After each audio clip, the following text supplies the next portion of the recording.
you can now go to the one vehicle of the primal vow, the ultimate teaching of Shakyamuni and all Buddhas. And this is the last topic for today. Okay, Sensei. So let's go there. Let me find it here on my notes. Okay. You can find this also in the larger sutra commentary, but just for the sake of variety, you can also find it in the book, the Meaning of Faith and Nebutsu in Jodo Shinshu Buddhism. So let's go there. And this is in page 97. Yes, it's in page 97. So let's go there. Let me find it. This, of course, is also related with the 17th vow, because the 17th vow also shows us that all Buddhas, by praising Amida's name, they actually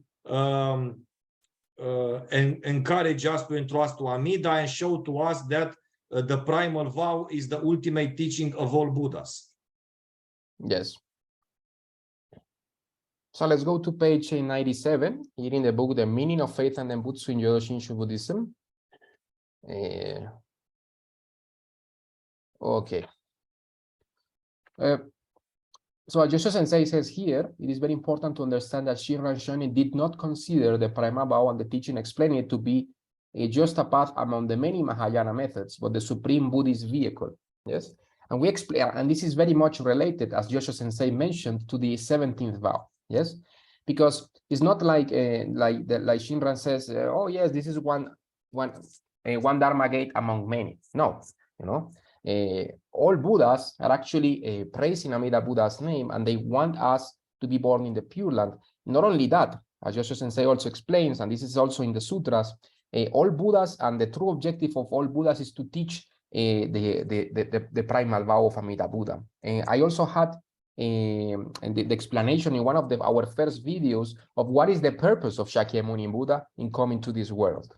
Actually, the purpose of Shakyamuni Buddha coming to this world is the same purpose of all Buddhas coming to all world systems, yes, which is to teach the one vehicle of the primal vow. So what is this one vehicle of the universal vow? Is the teaching of Amida Buddha's primal vow that delivers all sentient beings. And it is called the one vehicle in the sense that this teaching is far above all other Dharma teachings. Yes, and we will see why. Actually, Shinran Shonin had many lofty and beautiful words expounding this. In the Kyogyo Shinshu chapter 2, Shinran Shonin said, "Respectfully, I proclaim to all aspirants of birth in the Pure Land, the ocean of the one vehicle of the primal vow." Shinran also says, "When I ponder the ocean of the one vehicle of the primal vow, I see that it is the all-merging, perfect, unhindered, absolute, and unparalleled teaching that brings about the quickest effect." Okay?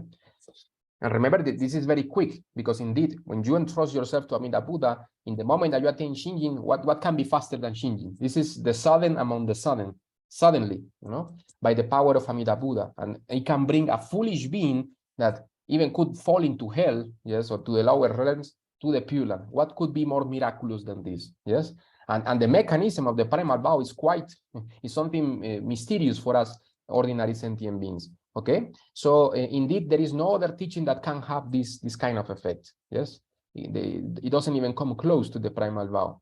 Then we also have Shinran Shonin saying, "Know that because of the one vehicle of the primal vow is the ultimate sudden teaching."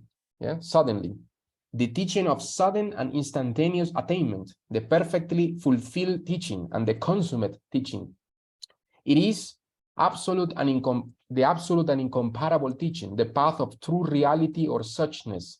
It is the single within the single, the sudden within the sudden, the true within the true, the consummate within the consummate. The one vehicle that is true reality is the ocean of the great vow. It is a supreme and rare practice. So these are the words that Shinran Shonin used to praise the primal vow. Yes, and it's not only Shinran. All of the great Buddhas in the 10 directions, and Shakyamuni Buddha himself, and also Honen, and many of the Jodo Shinshu patriarchs, they all also praised Amida Buddha's primal vow with such words. Why? is because no other method can bring sentient beings towards enlightenment regardless of their spiritual capacities. And this is the key, yes? Because if we were all high-level bodhisattvas, then we could practice the various self-power practices, but we can't. The fact is that the vast majority of sentient beings are falling into the lower realms, yes? This is very common. And Shakyamuni Buddha explained this in many sutras, that he says that few are the beings that go up, yes? And many are the beings that go down, yes? And this was explained by Shakyamuni Buddha in the Dust Sutra, in which he put his finger on the ground and he said, monks, what is bigger, the little bit of dust that I have here, or the great earth? And the monk said, of course, the great earth is way vaster than the little bit of dust that you have on your nail, Holy One. And Shakyamuni Buddha said, in the same manner, few are the beings that go to the higher realms, and the vast majority of them are like the ground beneath the feet, okay, the earth. Okay, so this should make us think, and he's not talking about enlightenment. He's just talking about the higher realms. Imagine that. Yes. So according to Shakyamuni Buddha, the vast majority of sentient beings are falling into hell, falling into the realm of pretas, falling into the realm of animals. Yes. And even if they manage to be born as human beings, chances are they will be born deprived of the Dharma or with very wrong morality, because they come from the lower realms. So this should make us think. Okay. So if this is the case, so what teaching can bring sentient beings towards enlightenment? Remember that Buddhas come here to deliver all forms of life, all sentient beings, not only the good practitioners. The Buddhas are very much concerned with all the sentient beings. Okay, so this is indeed the unparalleled teaching, because the primal vow can bring all sentient beings, foolish, wise, good and bad, towards the attainment of enlightenment. Anuttara Samyak Sambodhi. Shakyamuni Buddha Tathagata appeared in this world solely to teach the ocean-like primal vow of Amida, says Shinran Shoni. We, an ocean of beings in an evil age of 5 defilements, should entrust ourselves to the Tathagata's words of truth.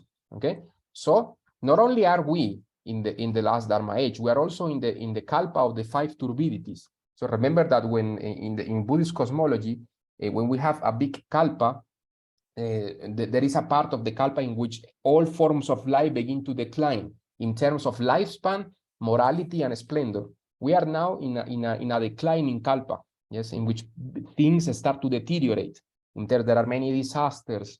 People start to live less than 100 years, which is nothing compared to what human beings used to live in the past, according to Shakyamuni.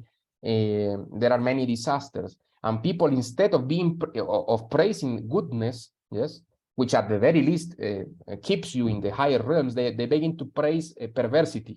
They begin to praise demonic teachings that we are seeing nowadays. Many people praising being lazy, many people praising evil, many people praising even harming children, maybe people praising pornography, for example. Sexual misconduct. Many are praising sexual misconduct. Sexual misconduct. And are trying to use temples to promote it. Yes, and then they're trying to promote temples to promote the range political agendas and sexual misconduct. Many things are happening nowadays. So we are not only in the last Dharma age, we are also in the kalpa of the 5 turbidities. And this, Shakyamuni Buddha stressed this very much. He mentioned this in the larger sutra and also in the Amida Kyo. Yes, and he mentioned that we are in a very dangerous world systems, in a very bad kalpa as well. And not only that, but now we live now in this era of Dharma, the last Dharma age.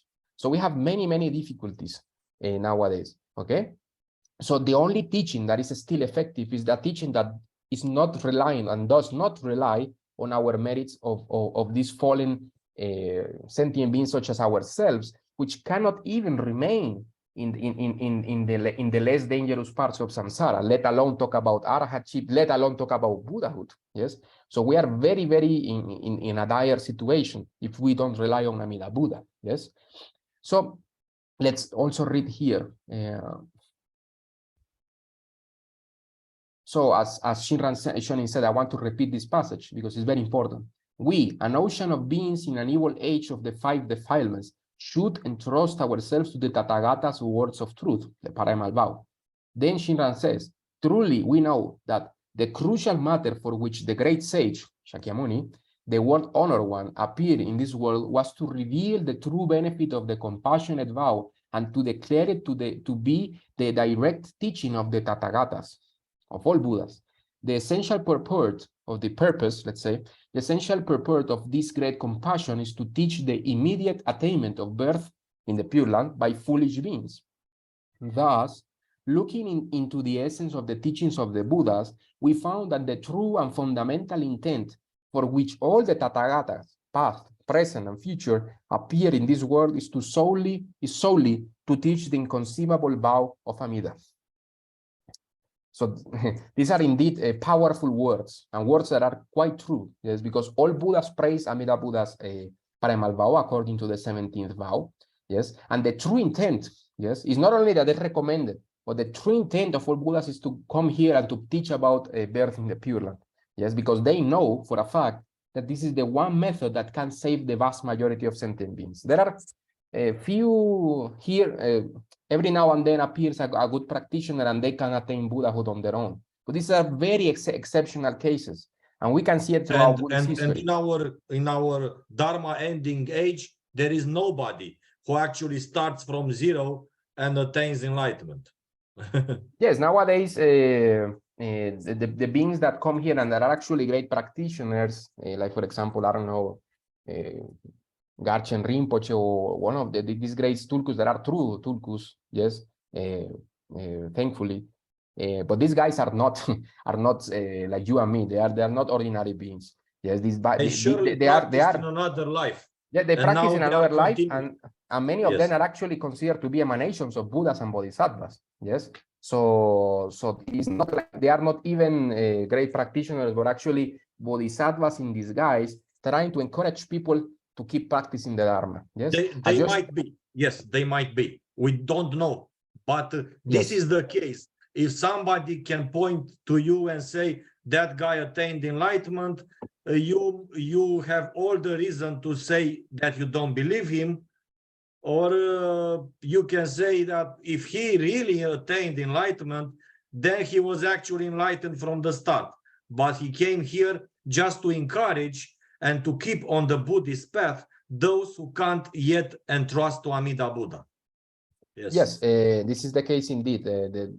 In our day and age, nobody, no ordinary being can attain enlightenment. Maybe if they don't entrust to Amida Buddha, maybe what. And as we also said previously, it's better to stay safe and don't actually take a human guru and don't risk and consider anybody to be enlightened. It's better to relate directly to a Buddha in this Dharma ending age. Yes, in this Dharma ending age, as we have mentioned in this discussion, it's better to entrust yourself to directly to Amida Buddha, if not Avalokiteshvara at least. Yes, and they will guide you eventually to Amida Buddha. Indeed, sense we live in very difficult times, no? Since the past 1,000 years. Yes. So it is the single also. So those are the words that Shinran Shonin used, no? Is the true intent of all Buddhas is to teach the primal vow of Amida Buddha.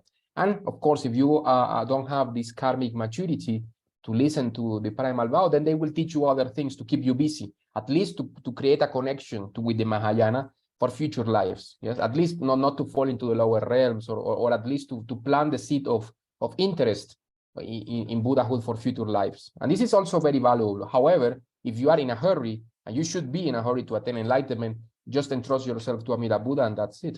Yes.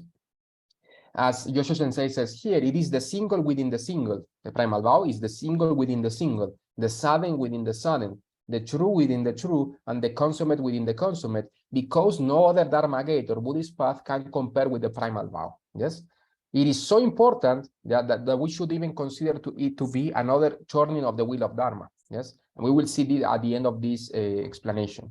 But before that, let's also quote here some passages from Honin Shonin. Honin Shonin said, "The merit of the inner realization of the Tathagata Amida and his external activities, as well as the merit of Buddha Shakyamuni's extremely profound teachings, which are as numerous as the grains of sand in the Ganges River, of the Ganges. Yes. So, all of the merits of Amida Buddha are contained in his name. Yes.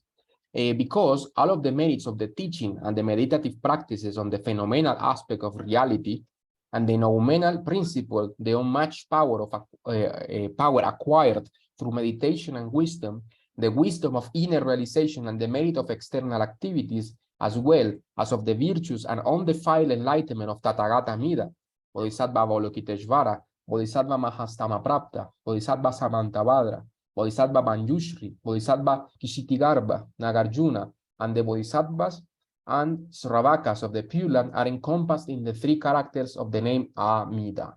So imagine, yes, we don't have an idea, we don't have a clue of what we're saying, in the sense that, of course, we know that Amida Buddha is powerful, but even us, this is inconceivable, what we can say with our mouth, yes, okay?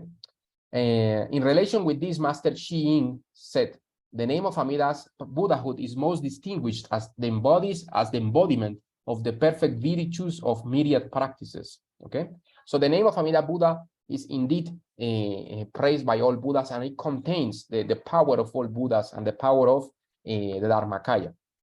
Yes. Let me go ahead.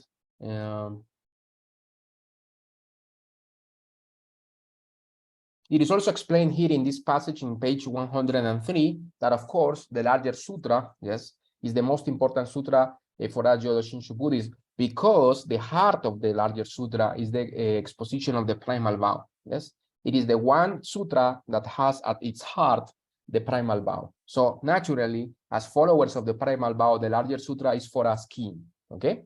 But you don't have to read the entire larger sutra to introduce yourself to Amida Buddha. As long as you understand the primal vow, yes, that's sufficient. Okay, that is the true essence of the larger sutra, is the primal vow of Amida Buddha. Okay, but of course, if you have time and you have curiosity, please study the larger sutra, because it is indeed marvelous and very rewarding to do it. It could increase your appreciation for faith, indeed. Okay. I will now explain this teaching of the 5 turnings of the wheel of Dharma. One more thing before that, I would like to go to one of the first passages that you quoted from Shinran, in which he said that the one vehicle of the primal vow is the ultimate sudden teaching, or teaching of sudden and instantaneous attainment. This should not be confused that this teaching means that you attain, that you suddenly attain enlightenment here and now when you receive faith. No, this means that through entrusting yourself to Amida Buddha, you will attain perfect enlightenment in the very moment of your birth in the Pure Land. This is also the reason why this one vehicle of the primal vow is, as Shinran said, the path of reality, of true reality, and of suchness, and is the one vehicle that is true reality, which means that when we enter the Pure Land of Amida Buddha through the gate of the primal vow, we immediately attain true reality of suchness, or Dharmakaya of Buddha nature. See, that's very important. Yes, indeed, because many people nowadays, when they read this passage, they say, "Oh, this is Shinran talking about some Zen stuff or something like this." Yes, but this is very clear, because it is clear for everybody that when you have faith in Amida Buddha, you are not dwelling in ultimate reality. Yes, you are still dwelling in many illusions. It's easy yes, to understand. It's easy, but people, if people want to complicate their minds, they see this passage and they say, "Oh, yes, suchness and stuff." But yes, but actually, the next thing that they should do is to ask themselves, "Am I really dwelling with my mind in ultimate reality?" No, you are not. Yes, indeed. And as Yosha Sensei said, it is sudden, because when you go to the Pure Land, it's not like you go, okay, 1 bhumi, 2, second bhumi, third bhumi, 4th bhumi until you attain. No, you break everything and you go straight to all the bhumis, and instantaneously you attain enlightenment. This is described in the sutra. So you could compare this, as Yosha Sensei, and I love this analogy because it's very simple. It's like throwing a piece of ice to a hot stove, Yes. to a fire. How long All does it the take? layers of delusion will be melt, Yes, and it your melts away, Buddha no? nature will be revealed. Yes, Yes. how long does it take for a simple cube of ice to melt? It's instantaneous. It will become a water. So you will become enlightened, and you will attain the Dharmakaya, the Sambhogakaya, the Nirmanakaya instantaneously there. Yes. Whereas other schools of Pure Land Buddhism, they understand the Pure Land to be like a place where they will practice very hard, and they will, on their own effort, rely on a good environment to. Yes, other Chinese Pure Land schools, except the Pure Land teaching of Shantao, of course, because when we are saying about various Chinese Pure Land schools, we are speaking about various Chinese masters that came after Shantao in China and who started to mix Zen with Pure Land. Chan and Tiantai doctrines with that, yes. And they started to complicate things for people. But the thing is that the Shantao lineage is from Taiwan, and the 19th school, the 19th vow schools are mostly in mainland China. Yes, you could say it's like the national Pure Land school of China. However, and this is something worth noting, that many masters nowadays they have been influenced somehow more by the Shantao thought, and they have tried to make things more simple for people. However, they still have doctrines related to the 19th vow. Yes. But even they have realized that many people are Sometimes I think that I see the influence of Shinran Shonin in various nowadays masters, by example, from Shantao lineage. In Shantao and even I think they read Shinran. Yes, a master, the Master Daan, which is the abbot of this great of the biggest Pure Land monastery in the world, which is well, it's in a big monastery where there is a very big Amitabha Buddha statue of 48 meters. And this guy, he practices according to the 19th vow, but in many of his teaching, he has some kind of flavor that sounds very much like Honen and Shinran.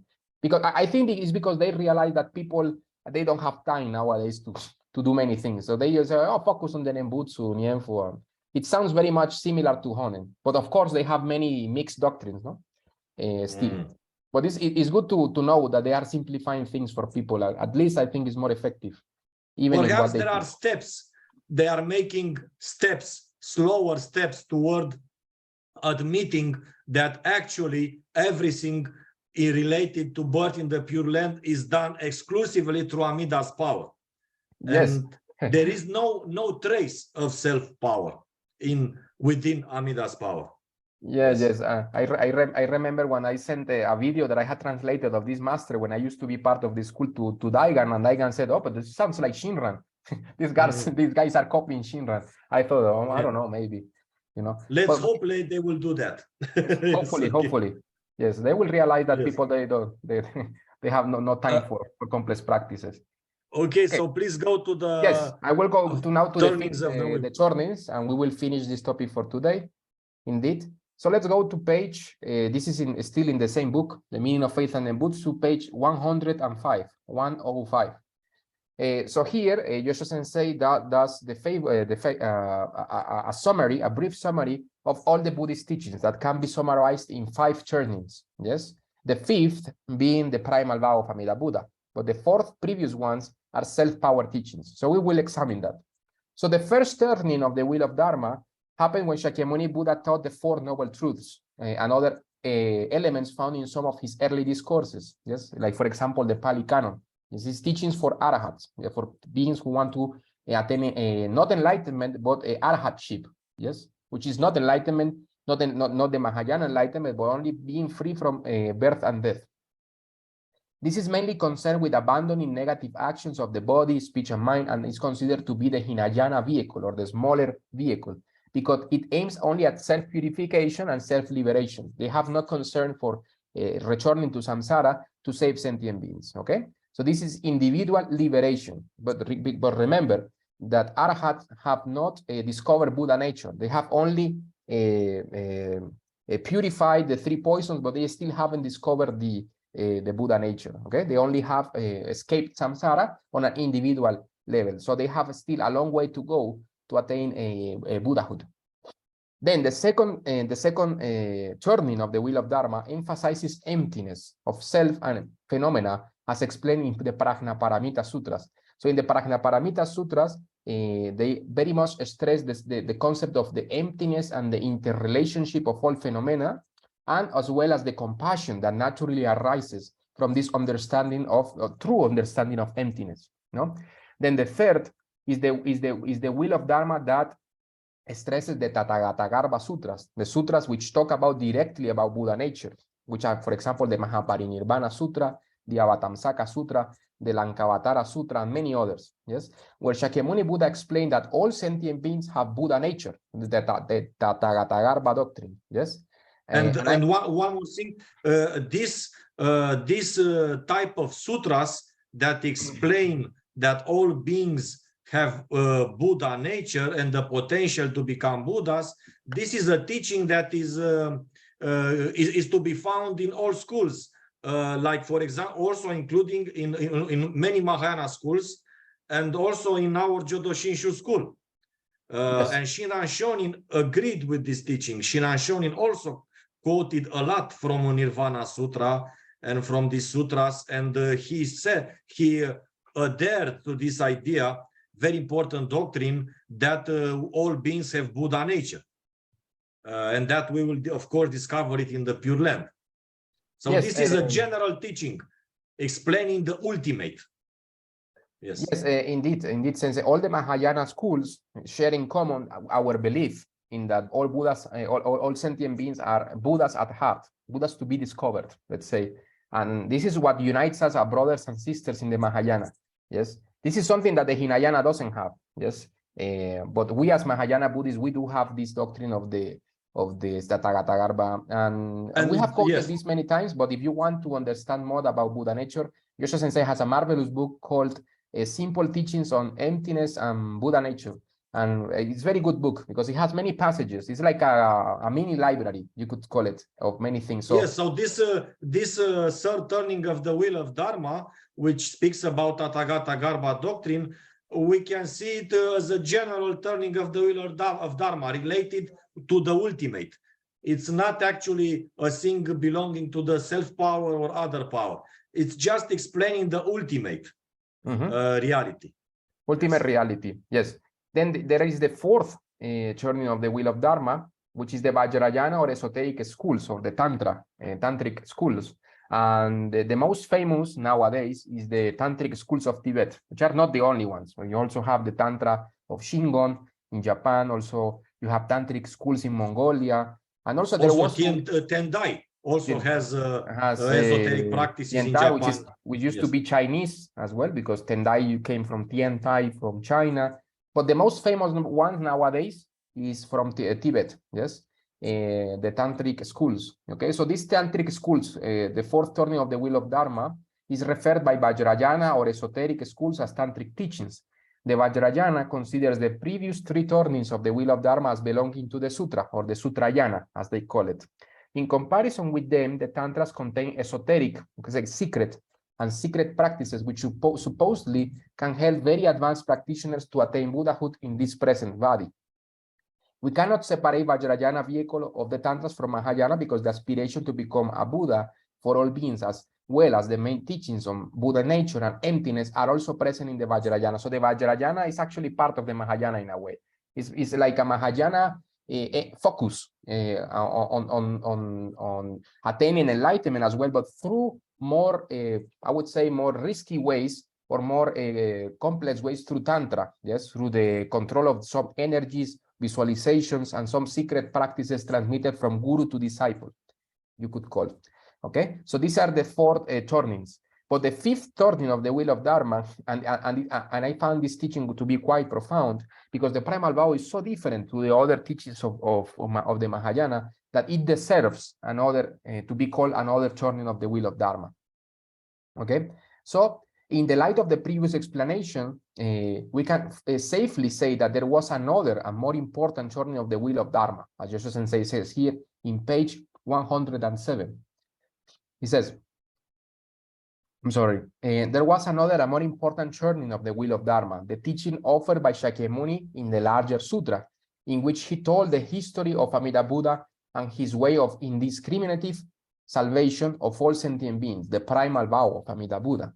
Thus, I think it's safe to call this sutra the fifth turning of the wheel of Dharma, or better, the most important churning of the wheel of Dharma. The supreme churning of the wheel of Dharma constitutes the one vehicle of the primal vow. Yes? And this is indeed quite interesting. And actually, you can find support of this view even in the Avatamsaka Sutra, which is considered to be the king of all sutras. I think it's the longest Mahayana sutra. It's very profound. But at the last part of this Avatamsaka Sutra, you see Samantabhadra wishing to be born in Amida Buddha's pure. So the climax of this sutra is the primal vow, or the climax of this sutra is wishing to be born in Amida Buddha's pure land. If you want to search for the most profound sutras or most important sutras related with ultimate reality, then you go to the Tathagata Garbha Sutras. So you can say that in relation with the ultimate reality, the Tathagata Garbha set of sutras are the ultimate teaching. Okay, but when you want to speak, speak in terms of practice, what is the easiest practice and the most accessible door to nirvana for all beings, then the primal vow and the larger sutra is the supreme teaching and the ultimate teaching. So it depends, what do you search for in Buddhism? Yes. Yes. Yeah, there are many complex explanations of the ultimate nature of reality, but when it comes to accessibility towards the Dharma, which is, I think, it's what we are all looking for, no? Because if you read these sutras and you don't understand that you need a practical way to attain a nirvana, the primal vow, and especially the larger sutra, whose essence is the primal vow, then is the supreme teaching. Yes. This is the correct way that we, as Jodo Shinshu devotees or Jodo Shinshu practitioners or practitioners, should look at the primal vow. So the primal vow is not just another teaching. Yes, is the highest teaching of the Mahayana. Yes, and why is the highest teaching of the Mahayana? As Joshua Sensei says, it's not because we have better explanations of Tathagata Garbha or emptiness. No, this is maybe explained in other sutras, like, for example, the Prajnaparamita Sutras or the Tathagata Garbha Sutras. However, in our case, we have the best method for all beings to attain enlightenment, regardless of their spiritual capacities. In that sense, it fulfills the true objective of the Mahayana. The four wishes of the Mahayana are the four vows, no? To deliver all sentient beings, no? To lead beings towards enlightenment. And what teaching is fulfilling that desire, if not the primal vow of Amida Buddha? Because it's the most inclusive. And since it is the most inclusive, it's also the most compassionate. Yes? And it's also the most compassionate. That wise teaching has to be the most universal one. Yes? Because the essence of Mahayana is compassion and wisdom. And the wisest and most compassionate teaching is indeed the primal vow of Amida Buddha, because no other teaching has the same effect.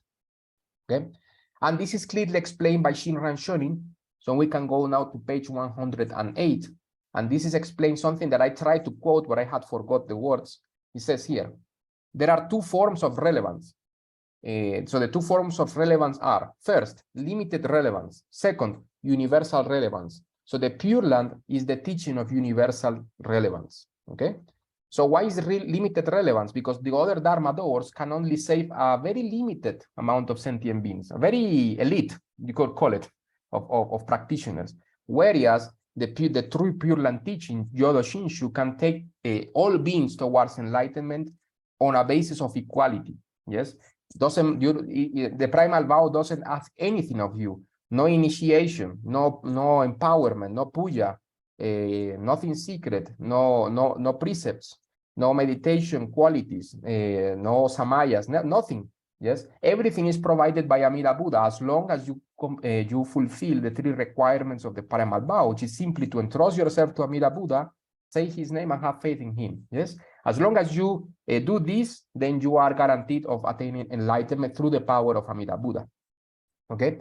So when looking at all of the vast, profound teachings of the Mahayana and Vajrayana, there is nothing that could be compared to the primal vow. If we are being honest about the effect that this has on sentient beings. Yes, and when we consider that the vast majority of us are not great gurus or great practitioners or great bodhisattvas, but actually very foolish beings, yes, who are liable to fall into the lower realms if we didn't have this method, then we should actually appreciate that this is the best method for the vast majority of sentient beings. And since the objective of the Buddhas is to save as many beings as possible, this is indeed the most precious teaching there is. Yes, it's as simple as that. Yes, this is the logical conclusion. Yes, as Shinran said, the testimony of the Buddhas of the 10 directions, countless as the sands of the Ganges River, has not been made in vain. He also said, in the giving of witness to the primal vow, there are 3 Buddha bodies.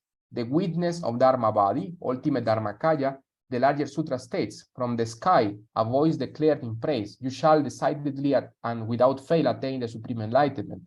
The witness of fulfilled bodies, Ambhogakaya Buddhas, this refers to the Tathagatas of the 10 quarters. And the witness of transformed bodies, Nirmanakaya Buddhas, this refers to Lokesvararaya Buddha.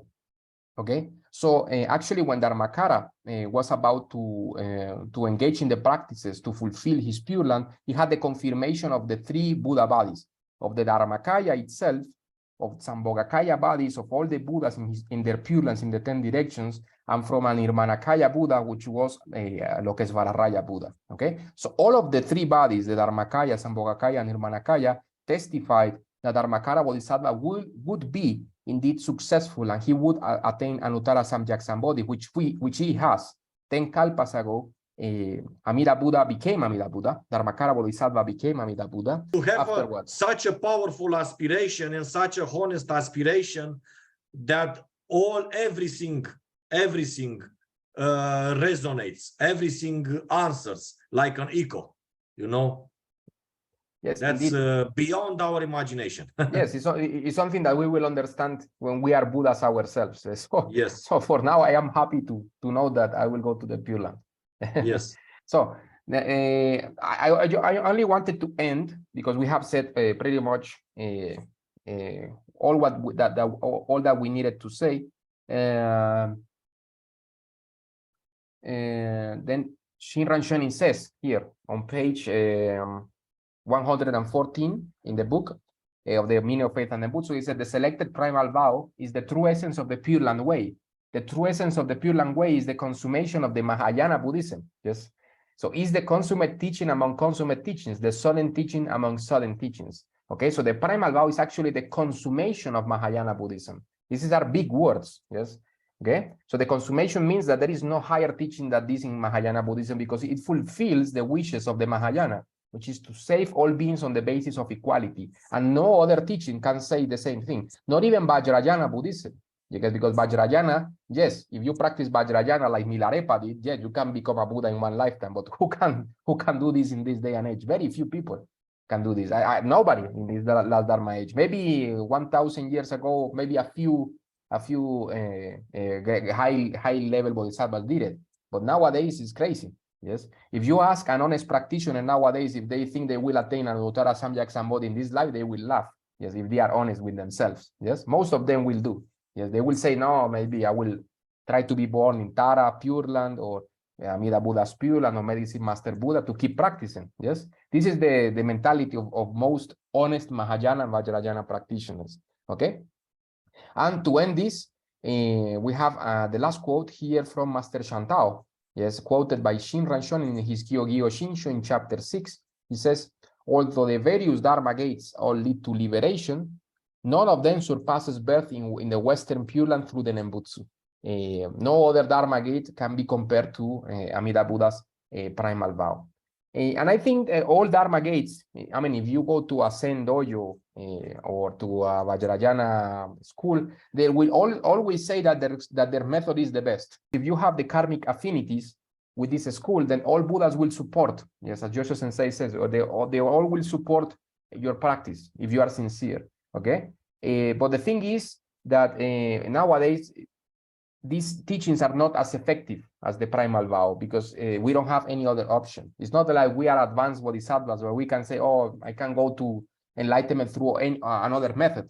this is not the case. We don't have any other method, especially in this last Dharma age. Okay, so all schools are equally effective towards bringing you to enlightenment. However, the primal vow is the only one that doesn't require anything of you. And since our moral capacities are so low nowadays, I think that it would be fair to say that this is the only teaching that can bring sentient beings towards enlightenment in this last Dharma age, as Master Shantao, as Master Dao Shuo, and Shinran said. Okay, the teachings have to be in accordance with the capacities and the times. Yes, and in this Dharma, the last Dharma age, the teaching of Shinran and Jodo Shinshu is the most important teaching.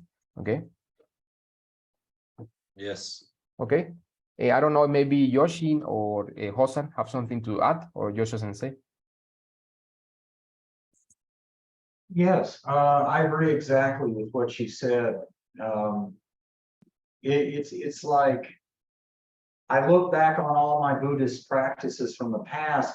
They led me to a place where I could be open to Shinja.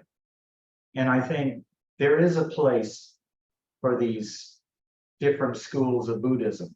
I don't believe you can attain enlightenment in this realm. I completely doubt that.